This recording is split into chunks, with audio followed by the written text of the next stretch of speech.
আজকের এই ভিডিওতে আমি আপনাদের শেয়ার করব কিছু এসেনশিয়াল ইংলিশ ওয়ার্ডস যা আমাদের ডেইলি লাইফে খুবই ইম্পর্ট্যান্ট। আমরা সবাই জানি যে আজকের এই মডার্ন যুগে ইংলিশ জানা কতটা নেসেসারি, কিন্তু অনেক সময় আমরা বেসিক ওয়ার্ডগুলো ভুলে যাই বা কনফিউজড হয়ে যাই। তাই আজ আমি এমন কিছু কমন ওয়ার্ড নিয়ে আলোচনা করব যা আপনার ভোকাবুলারিকে আরও স্ট্রং করবে। তো চলুন শুরু করা যাক।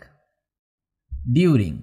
ডিউরিং মানে সময়কালে বা চলাকালীন। কোনো নির্দিষ্ট সময়কালে ঘটে এমন কিছু বোঝাতে ডিউরিংকে ব্যবহার করা হয়। ফর এক্সাম্পল, বর্ষাকালে আমরা প্রায়ই ছাতা ব্যবহার করি, তো এর ইংরেজি হবে we often use umbrellas during the rainy season. We often use umbrellas during the rainy season. এখানে আমরা ডিউরিংকে ব্যবহার করলাম নির্দিষ্ট সময়কাল বোঝাতে। বিসাইড। বিসাইড মানে পাশে। কোনো কিছুর নিকটবর্তী অবস্থান বোঝাতে আমরা বিসাইডকে ব্যবহার করে থাকি। যেমন, তিনি আমার পাশে বসে আছেন। He is sitting beside me. He is sitting beside me. পরে শব্দটা শেখা যাক। বিহাইন্ড। বিহাইন্ড মানে পিছনে। কোনো কিছুর পশ্চাতে অবস্থান বোঝাতে বিহাইন্ডকে ব্যবহার করা হয়। ফর এক্সাম্পল, চাবিটা দরজার পিছনে লুকানো আছে। The key is hidden behind the door. The key is hidden behind the door. Opposite. Opposite মানে বিপরীতে।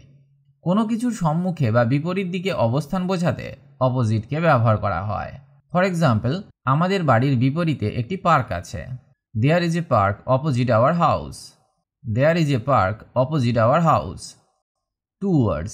Towards মানে দিকে বা উদ্দেশ্যে। কোনো দিকে গতি বা লক্ষ্য বোঝাতে টুয়ার্ডসকে ব্যবহার করা হয়। ফর এক্সাম্পল, আমরা সমুদ্রের দিকে হাঁটছি। We are walking towards the sea. We are walking towards the sea. এখানে দিকে বোঝাতে আমরা টুয়ার্ডসকে ব্যবহার করলাম। Across. Across মানে পার হয়ে বা অপর পারে। এক প্রান্ত থেকে অন্য প্রান্তে যাওয়া বোঝাতে অ্যাক্রসকে ব্যবহার করা হয়। যেমন, আমরা নদী পার হয়ে গেলাম। We went across the river. We went across the river. Without. Without মানে ছাড়া বা ব্যতীত। কোনো কিছুর অনুপস্থিতি বোঝাতে উইদাউটকে ব্যবহার করা হয়। যেমন, তিনি আমার অনুমতি ছাড়াই চলে গেলেন। He left without my permission. He left without my permission মানে আমার পারমিশন না নিয়েই তিনি চলে গেলেন। বিনিথ। বিনিথ মানে নিচে বা তলায়। কোনো কিছুর ঠিক নিচে অবস্থান বোঝাতে বিনিথকে ব্যবহার করা হয়। ফর এক্সাম্পল, গুপ্তধন মাটির তলায় লুকানো আছে। The treasure is hidden beneath the ground. The treasure is hidden beneath the ground. Beyond. Beyond মানে অতিক্রম করে বা বাইরে। কোনো সীমা বা প্রত্যাশার অতিরিক্ত বোঝাতে বিয়ন্ডকে ব্যবহার করা হয়। যেমন, এই বিষয়টি আমার জ্ঞানের বাইরে। This matter is beyond my knowledge. This matter is beyond my knowledge. Along. Along মানে ধরে বা বরাবর। কোনো রেখা বা পথ ধরে গতি বোঝাতে অ্যালংকে ব্যবহার করা হয়। আমরা নদীর তীর ধরে হাঁটলাম। We walked along the river bank. We walked along the river bank. Onto. Onto মানে উপরে, তবে এখানে গতি থাকবে। কোনো কিছুর উপরে গতি বা স্থানান্তর বোঝাতে ব্যবহার করা হয়। যেমন, বিড়ালটি টেবিলের উপরে লাফিয়ে উঠল। The cat jumped অনটু the table. The cat jumped অনটু the table. আপন। আপন মানে উপরে বা ভিত্তিতে। কিছুর ওপরে অবস্থান বা নির্ভরতা বোঝাতে আপনকে ব্যবহার করা হয়। যেমন, সিদ্ধান্তটি তথ্যের ভিত্তিতে নেওয়া হয়েছিল। The decision was made upon the information provided. The decision was made upon the information provided. Beneath. Beneath মানে নিচে বা নিম্নে। কোনো কিছুর ঠিক নিচে অবস্থান বোঝাতে beneathকে ব্যবহার করা হয়। যেমন, পুরনো খবরের কাগজগুলো আলমারির নিচে পাওয়া গেল। The old newspapers were found beneath the cupboard. The old newspapers were found beneath the cupboard. Besides. Besides মানে ছাড়াও বা অতিরিক্ত। অতিরিক্ত কিছু যোগ করতে বা উল্লেখ করতে বিসাইডসকে ব্যবহার করা হয়। যেমন, পড়াশোনা ছাড়াও সে ফুটবল খেলতে পছন্দ করে। Beside studying he likes to play football.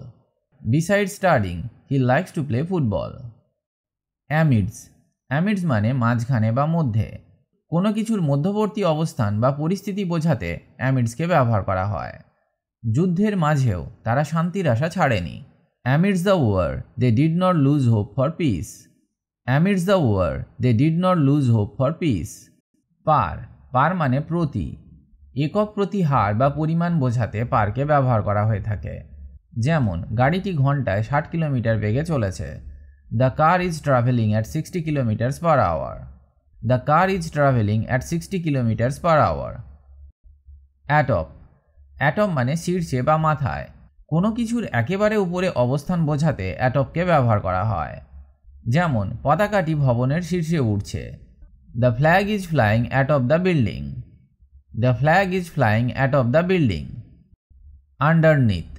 Underneath মানে নিচে বা তলায়। কোনো কিছুর ঠিক নিচে অবস্থান বোঝাতে আন্ডারনিথকে ব্যবহার করা হয়। যেমন চাবিটা গাড়ির সিটের নিচে পাওয়া গেল। The key was found underneath the car seat. The key was found underneath the car seat. Via. Via মানে মাধ্যমে বা দিয়ে। কোনো পথ বা মাধ্যম নির্দেশ করতে ভায়াকে ব্যবহার করা হয়। যেমন আমরা লন্ডন হয়ে প্যারিস যাব। We will go to Paris via London. We will go to Paris via London. পরের ওয়ার্ডটা শেখা যাক। Two word. টু ওয়ার্ড মানে দিকে বা লক্ষ্যে। কোনো দিক বা লক্ষ্যের উদ্দেশ্যে গতি বোঝাতে টু ওয়ার্ডকে ব্যবহার করা হয়। ফর এক্সাম্পল, আমরা উন্নতির দিকে এগিয়ে যাচ্ছি। We are moving toward progress. We are moving toward progress. আজ এখানেই ভিডিওটি শেষ করলাম। আজ আমরা যে ওয়ার্ডগুলো শিখলাম সেগুলো প্র্যাকটিস করার চেষ্টা করুন। Try to use them in your daily conversations and writing. আপনি যত বেশি এগুলো ব্যবহার করবেন তত সহজে এগুলো আপনার মনে থাকবে। আমি আশা করি এই ভিডিওটি আপনাদের হেল্পফুল মনে হয়েছে। Please don't forget to like, share and subscribe to our channel. আপনাদের কোনো প্রশ্ন থাকলে কমেন্ট সেকশনে জানাতে ভুলবেন না। Thank you so much for watching. আবার দেখা হবে পরবর্তী এপিসোডে, যেখানে আমরা আরও এক ইন্টারেস্টিং অ্যাসপেক্ট নিয়ে আলোচনা করব। Until then, take care and happy learning.